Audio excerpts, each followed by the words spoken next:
Hello bachcho, let's read the question. So the question here is that the axon terminals of a nerve cell and the sarcolemma of the skeletal muscle join at the.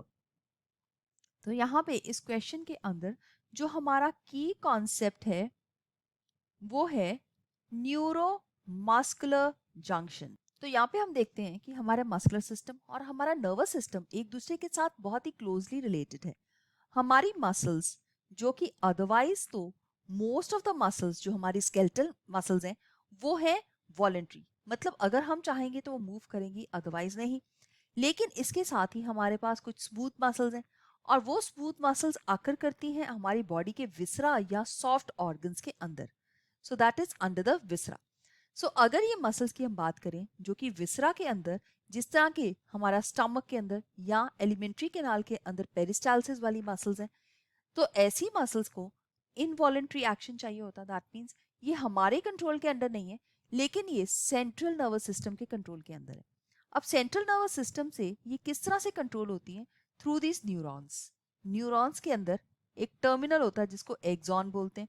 सो एक and पे ये जो cell process है इसको axon बोलते हैं, और इस एक्सॉन के बीच में इस तरह से टर्मिनल एंड्स बने होते हैं जो कि ब्रांच्ड हैं, राइट। तो यहाँ पे साइनेप्टिक नॉब होता है और ये जो नर्व का पार्ट है ये मसल के ऊपर आके इसको सिग्नल्स देता है, क्योंकि इसके अंदर होते हैं न्यूरोट्रांसमीटर्स। तो ये न्यूरोट्रांसमीटर्स जब इस मसल सेल से अंदर जाएंगे तो ये टी टिब्यूल्स के थ्रू पूरे मसल सेल के अंदर यहाँ पे ट्रैवल कर जाते हैं। सो इन दोनों के जंक्शन को हम यहाँ पे न्यूरो मस्कुलर जंक्शन बोलते हैं। So D is the right answer for this question. अब हम ए पार्ट को देख लेते हैं। ए पार्ट में लिखा गया है मोटर यूनिट। तो मोटर यूनिट होता है एक सिंगल मोटर न्यूरॉन जो किसी भी मसल को इनर्वेट कर रहा है, वो उसके कुछ फाइबर्स को इनर्वेट करेगा। तो जो मसल फाइबर्स को वो इनर्वेट कर रहा है उसके साथ मिलके जब ये स्ट्रक्चर बनाता है तो इसको हम मोटर यूनिट बोलते हैं। तो ये ऑप्शन बिल्कुल गलत है, बिकॉज यहाँ पे लिखा गया है axon terminals of a nerve cell and sarcolemma of the skeletal muscle, right. So यहाँ पे साइनेप्टिक क्लेफ्ट की बात हो रही है।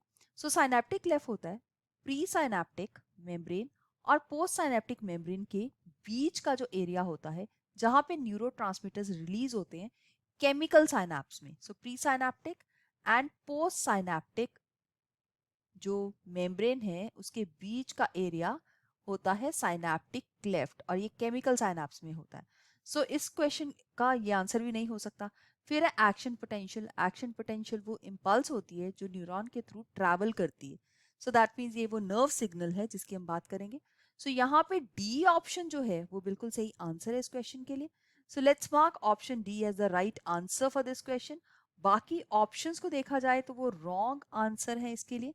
So I hope you have understood it well. All the best. Thank you.